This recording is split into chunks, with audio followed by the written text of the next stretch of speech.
क्या तुम जानते हो कि जब शिव नाचते हैं तो पूरी सृष्टि थरथराने लगती है? लेकिन असली सवाल ये है, वो नाचते क्यों हैं? क्या ये सिर्फ एक खूबसूरत नृत्य है या कुछ और ही छिपा हुआ है?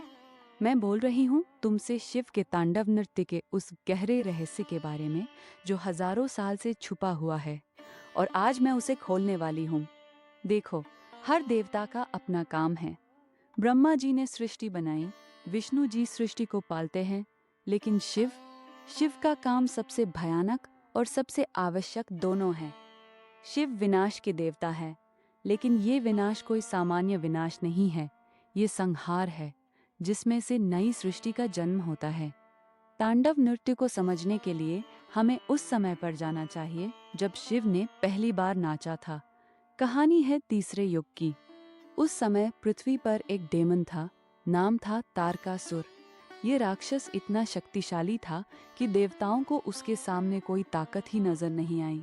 उसे एक वरदान था कि न तो कोई देवता उसे मार सकता था, न कोई राक्षस, न कोई इंसान।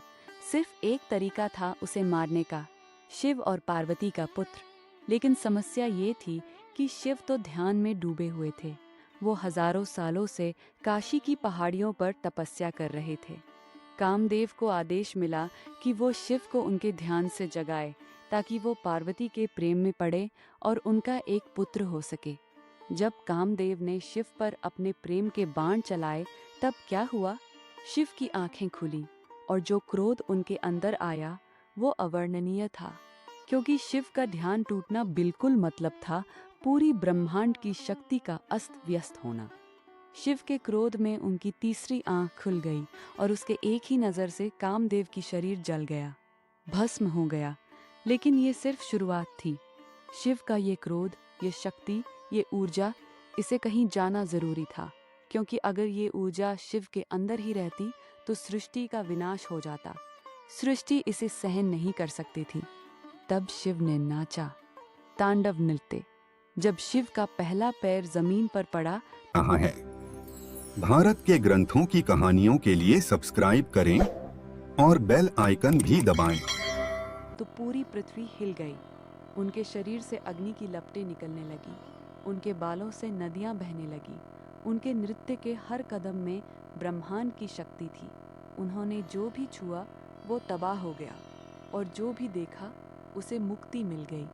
ये तांडव नृत्य सिर्फ एक नाच नहीं था, ये शिव की उस शक्ति को व्यक्त करने का तरीका था जो सृष्टि को नष्ट कर सकती है, लेकिन साथ ही ये सृष्टि को पुनः निर्माण के लिए तैयार करने का भी एक माध्यम था। देखो, हर चीज का एक चक्र है। सृष्टि आती है, फिर विनाश होता है, फिर से सृष्टि होती है। यही तो प्रकृति का नियम है। और शिव का तांडव नृत्य वो उसी विनाश का प्रतीक है। लेकिन वो कोई अंधाधुंध विनाश नहीं है, वो एक व्यवस्थित, संतुलित विनाश है जो पुरानी चीजों को खत्म करके नई चीजों के लिए जगह बनाता है। शास्त्रों में लिखा है कि तांडव के दौरान शिव के अलग अलग गतिविधियों का अलग अलग अर्थ है। जब वो आगे की ओर झुकते हैं तो ये बताता है कि वो सृष्टि को संभालने की कोशिश कर रहे हैं। जब वो पीछे की ओर झुकते हैं तो ये दर्शाता है कि वो पुरानी चीज़ों को छोड़ रहे हैं। जब वो ऊपर कूदते हैं तो ये दिखाता है कि वो आध्यात्मिक आकाश को छू रहे हैं। लेकिन सबसे गहरा रहस्य ये है कि तांडव नृत्य असल में एक कोड है, एक ब्रह्मांडीय भाषा है। शिव जब नाचते हैं तो वो पूरी सृष्टि को एक संदेश दे रहे होते हैं। वो कह रहे होते हैं कि परिवर्तन अनिवार्य है, नष्ट होना आवश्यक है, ताकि नया जन्म हो सके।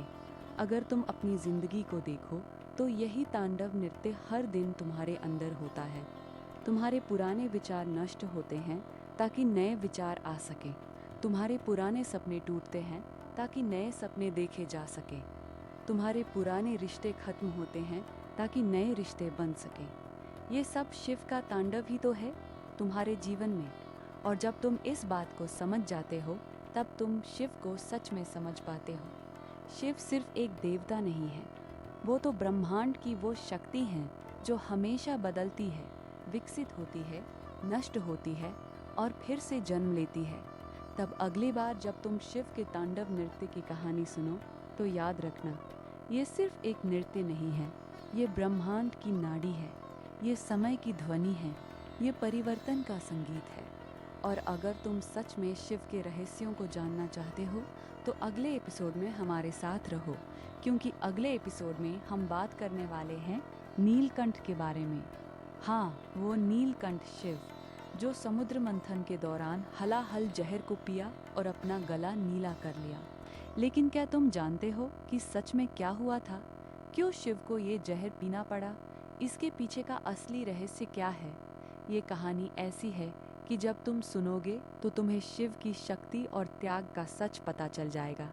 तो सब्सक्राइब करना ना भूलना, ताकि अगला एपिसोड तुम्हारे पास सीधे आ जाए। आज की कहानी अगर तुम्हें पसंद आई तो कमेंट सेक्शन में बताना, और जितना हो सके शेयर करना। 30 ड्रीम्स के साथ बने रहो, क्योंकि हर एपिसोड में एक नया रहस्य, एक नई कहानी, एक नया ज्ञान।